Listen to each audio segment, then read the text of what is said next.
10 yil oldin Stamp ismli ushbu YouTuber qandaydir yo'l bilan oddiy Minecraftda harakatlanuvchi suvosti kemasini boshqarayotganini aks etgan videoni joylagandi.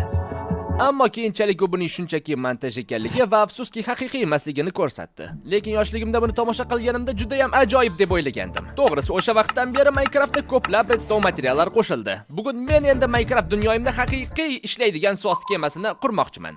Uni ulkan qilaman va undan haqiqiy suvosti kemasidagi barcha narsalar bo'ladi. Masalan, oshxona, yotoq, ferma, ombor, raketalar, ya'ni barcha narsalar bo'ladi. Shunday ekan, men okeanda mazza qilib sayohat qila olaman. Qani ferverklarni olamiz va yaqin okeanga uchamiz. Uni shu yerda qurish ayni muddao, chunki fermalarimning bir qismi narigi tomonda joylashgan. Men har doim o'tda u yerdan bu yerga qaytib kelaveraman. Keling, ulkan kemamning konturini chizamiz. Yo'q, shunchaki hazillashdim. Bu uning 100 dan 1 qismi xolos.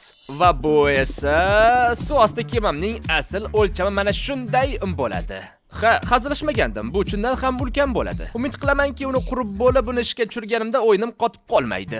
Ikkinchi qadamimiz esa butun kema konturi bo'ylab vaqtinchalik tuproq devorlar qurish va shimgichlar yordamida, ya'ni gubkalar yordamida quritish bo'ladi. Axir tushunasizlar-ku, men suv tagida suvosti kemasini qura olmayman-ku axir. Qachonki tugatsak, suv bilan to'ldirib, uni ishga tushiramiz. Men soatlab vaqtimni suv chiqarishga sarflar ekanman. Keling, sizlarni o'ylantiradigan savollarga javob beray. Qanday qilib bu ulkan suvosti kemasini shunchaki redstone qo'shish orqali ishlatmoqchisiz? Bu aql bovar qilmas darajada murakkab emasmi? Xo'sh, menda yaxshi g'oya bor degan umiddaman. Bir yil oldin o'z kanalimda Minecraftda ishlaydigan samolyot qurish haqida video olgandim. Buni amalga oshirish uchun eng zo'r Minecraft redstonechi Pinguinini yollaganman. Lekin baribir u ishlamasligi ehtimoli bor edi. Samolyot korpusini qurib bitkazgach unga yubordim. Keyin u kirib bunga barcha redstone narsalarini qo'shdi. Va baxtimga u ishladi, lekin buni qurishga $500 ketdi albatta. Keling, unga xabar yozib, suvosti kemasini yasash imkoni bormi so'rayman, chunki nafaqat samolyotdan ancha katta, balki suv ostida ham harakatlanish kerak va shunchaki oldinga yurish o'rniga suvosti kemasi oldinga va orqaga yurish ham kerak. Yaxshi. Men urinib ko'rinishim mumkin, lekin bu qimmatga tushadi. $1,500 albatta.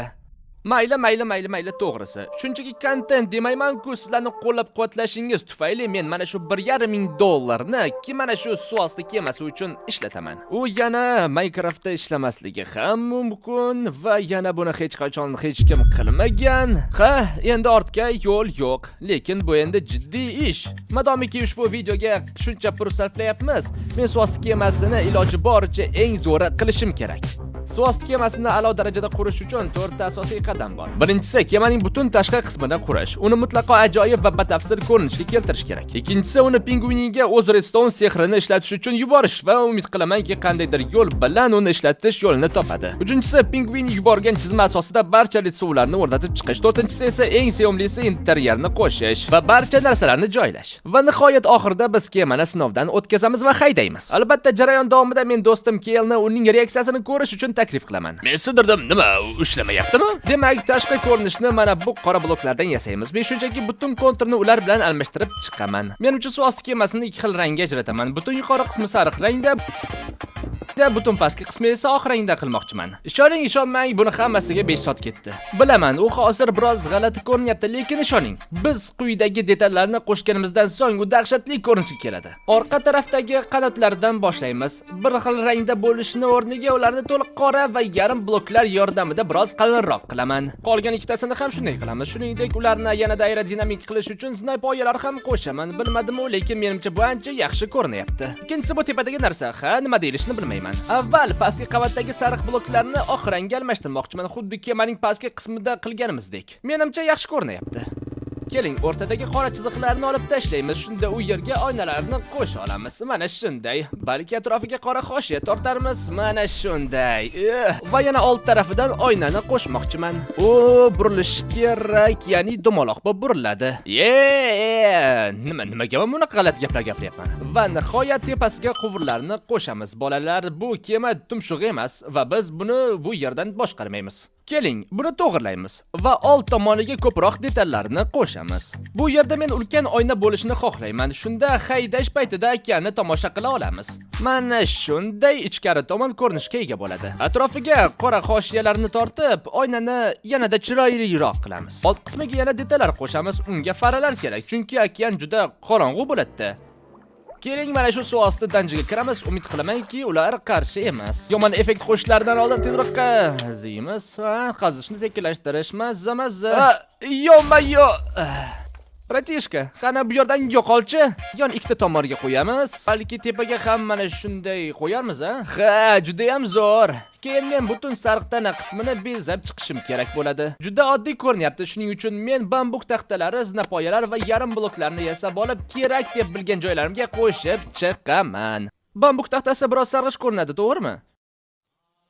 Aslida bu yaxshi ko'rinyaptimi yoki yo'q bilmayman. Mayli, bambukni qo'ya turaylik. Menimcha sariq betonning bir qismini sariq terrakotta bilan almashtirib ko'rsam kerak. Shunda u biroz detallarga ega bo'ladi. Umid qilamanki, bu uni biroz chiroyliroq qiladi. Ana bo'ldi, tepa qismi ancha batafsil chiroyliroq bo'ldi. Pastki qismi uchun shunchaki yarim bloklar va shunga o'xshash bloklarni qo'yib chiqamiz. Qo'shilgan so'nggi detallar menga bu qora chiziqlar juda yoqayapti. Lekin ba'zi joylarda ularni biroz qalinroq qilaman. Shunda ko'rish osonroq bo'ladi. Ha, bu ancha chiroyli ko'rinyapti. Keling, buni barchasini kerakli joylarda qilib chiqamiz. Ichkariga kirish uchun bizga eshik kerak bo'ladi, albatta.